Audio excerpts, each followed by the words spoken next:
you may surprise you as a starting point. But I did quite a lot of research interviewing leaders who were at face value incredibly successful. They transformed the share price, the brand, the organization, they won awards, and they left loads of collateral damage to their friends, family, and themselves. And so they were sort of, it's a bit like the personal equivalent of responsible capitalism. So companies delivering a lot of shareholder value, but damaging the society around them. And the equivalent there was themselves. And so for me, they were not transformational necessarily, or they were transformational in one context.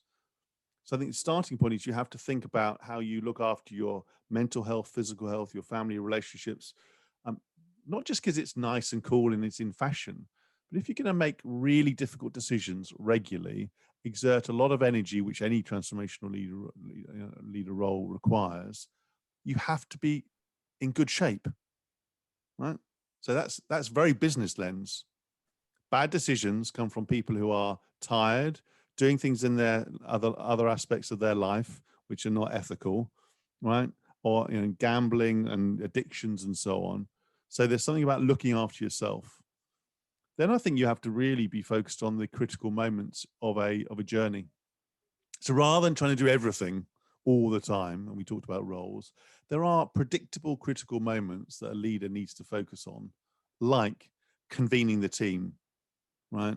Like telling the story about why and how we need to change, like role modeling their own behaviors at critical public moments, like negotiating new deals with investors or trade unions and so on. There are certain critical moments that they need to disproportionately focus their attention on.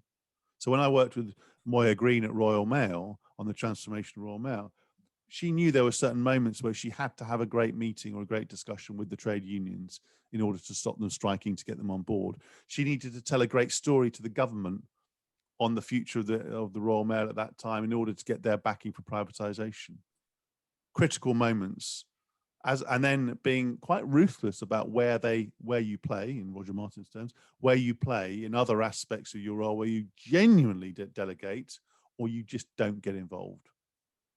So those are two things. Self-care and critical moments are the two things I would call out of a longer list, but that's a starting point.